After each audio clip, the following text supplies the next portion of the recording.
السلام عليكم ورحمة الله وبركاته. الحمد لله وكفى وسلام على عباده الذين اصطفى أما بعد. أعوذ بالله من الشيطان الرجيم. بسم الله الرحمن الرحيم. قل هل يستوي الذين يعلمون والذين لا يعلمون صدق الله العظيم. نہ بادشاہ ہوں دلوں کا نہ خطیف ہوں لفظوں کا، اللہ ساتھ دیتا ہے میں بات دل سے کرتا ہوں. محترم معزز علماء کرام اور حاضرین مجلس، آج میں آپ حضرات کے سامنے ایک انتہائی حساس موضوع پر کچھ دیر لب کشائی کی جسارت کرنا چاہتا ہوں، اور وہ موضوع مدارس اسلامیہ کی تعمیر کا تاریخ اور مدارس اسلامیہ کی مقصد اور اس کی اہمیت کی ایک جھلک ہے. حضرات، مدارس اسلامیہ کی تاریخ صوفہ نویں سے وابستہ ہے، اس زمانہ سے لے کر آج تک، بلکہ میں اس سے بھی آگے بڑھ کر کہہ دوں کہ قیامت تک قائم ہونے والے تمام مدارس اسلامیہ اسی سلسلہ الصحت کی اہم کڑی ہے، تو غلط نہ ہوگا. حقیقت تو یہ ہے کہ مدارس اسلامیہ اسلام لوگ کی جڑ ہے جہاں سے اسلام کی آبیاری کی جاتی ہے. یہی مدارس اسلامیہ ہے جہاں سے چمن اسلام کی سینچائی کا کام ہوتی ہے. یہ ایسی دانشگاہ ہے جہاں سے علم عمل کے بہتر تیار ہوتی ہے. انہی مراکز سے کوشش کرنے والے افراد مذہب اسلام پر لگائے جانے والے ہر قدم قدم دانش کا جواب دیتے ہیں. فقال شاعر، جھونپڑے نہیں ہے ایوان ہے صداقت کے، یہاں سے قیصر و کسریٰ ہلائے جاتے ہیں. محترم حاضرین، اسلام میں مدارس اسلامیہ کے افراد نے ہر دور میں عالم کے امن و امان و سکون کے لیے ایسی عظیم قربانیاں پیش کی ہے کہ اگر میں پوری عالم کی تاریخ کی جھلکیاں دکھانا چاہوں تو میرے لیے اس مختصر وقت میں ناممکن ہوگا. اس لیے میں صرف ملک ہندوستان کے مدارس اسلامیہ کی کردار کی ایک جھلک دکھانا چاہتا ہوں تاکہ آپ سمجھے کہ ان مدارس و مکاتب کی تاریخ و کردار کیا ہے. حضرات، یہی مدارس اسلامیہ ہے کہ جنہوں نے انگریزوں کی طرف سے لائے گئے سیاہی کے بادلوں کو پاس کرنے کے لیے اپنے ہونہار ثبوتوں کو پیش کیا تھا. انہی مدارس کے ثبوتوں نے آزادی وطن کے لیے اپنے جسموں کا جنگ کرایا تھا. انہی مدارس کے پاک امان فرزندوں نے قید و بند کی سور باتیں برداشت کی تھی. انہی مدارس کے ملی ہوئی جیالوں نے پھانسی کے فضل کو چوما تھا. بلکہ میں تو یہاں تک یہ کہتا ہوں کہ ان مدارس کے ثبوتوں نے آزادی کے وطن کے لیے جتنا اپنا خون جگر بہایا تو دوسرے طرح کے ثبوتوں اتنا پسینہ پیش کرنے سے عاجز ہوں گے.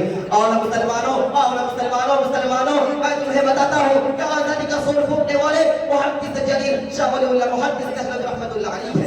شاہ ولی اللہ محدث دہلوی انہی مدارس و مکاتب پہ تربیت یافتہ تھے. جگر تھام کے آگے بڑھو، بالاکوٹ کے پہاڑی کا نظارہ کرو تو سید احمد شہید، شاہ اسماعیل سعید، مولانا عبدالحی ابراہیمی کی شکل میں مجاہد اپنی خود جگر کو دکھائیں گے اور وفاداری کا سبق پڑھائیں گے کہ ان مدارس کی تربیت یہاں مدارس و وفاداری کا کیسا طرح کیا تھا. مزید آگے بڑھو سن 1857 کے مارکہ شام میں پر ایک نظر ڈالو تو تمہیں معلوم ہوگا کہ اس مارکے کی تمام مجاہدین کی مدارس و مکاتب سے فیض حاصل کیے ہوئے تھے. چلو اور آگے چلو. شیخ الہند اور شیخ الاسلام کی بامشقت اثری اور وفاداری مدارس اسلامیہ کی تاریخ نمایاں کرتی ہوئی نظر آئے گی. حقیقت تو یہ ہے کہ ہمارے ان مدارس و مکاتب کی تاریخ تعمیر روشن ہے. لیکن یہ ملت اسلام میں غیر نوجوانوں، آج ہمارے ان مدارس و مکاتب کی، آج ہمارے علماء کرام کی تمام تر قربانیوں کو فراموش کیا جا رہا ہے. آج ہمارے ان مدارس کی تعبرت ماضی کو شکوک و شبہات کے دائرے میں رکھا جا رہا ہے.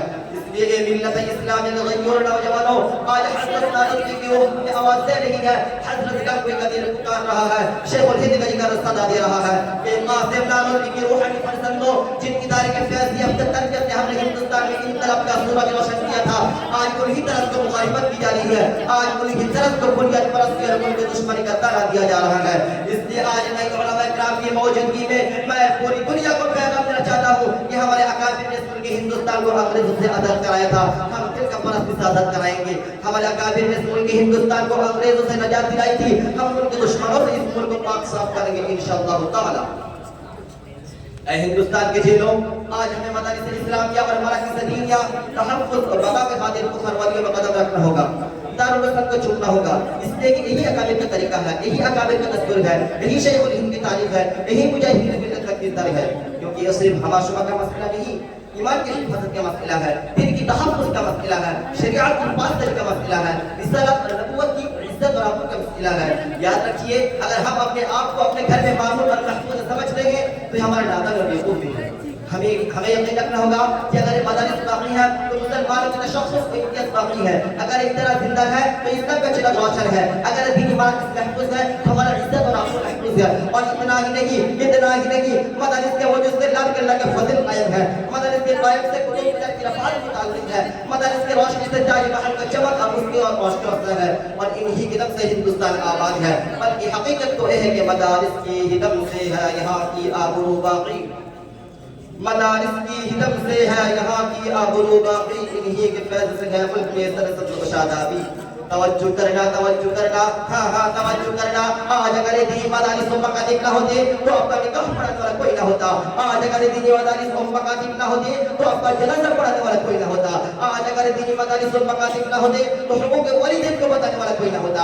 آج اگر دینی مدارس و مکاتب نہ ہوتے تو رب کے توحید کو بتانے والا کوئی نہ ہوتا. آج اگر مسجد میں چٹائی پر بیٹھ کر اشاعت دین کی باتیں ہوتی ہیں تو مدارس و مکاتب کے کردار ہے. آج اگر خانقاہ میں اللہ کا نام گونجتا ہے تو مدارس و مکاتب کی کردار ہے. آج اگر دنیا کے کونے کونے پر تبلیغی جماعت پہنچی ہوئی ہے تو مدارس و مکاتب کی کردار ہے. ہر دم برس رہا ہے انوار مدرسوں میں. آ کر تو دیکھیے نا ایک بار مدرسوں میں. ہر پل محبتوں کا اظہار مدرسوں میں.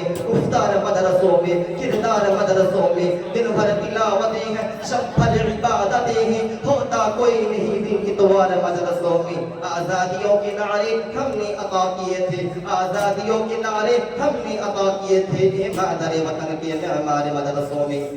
اس شعر پر میں اپنا مختصر تقریر ختم کر رہا ہوں. وآخر دعوانا الحمدللہ رب العالمین.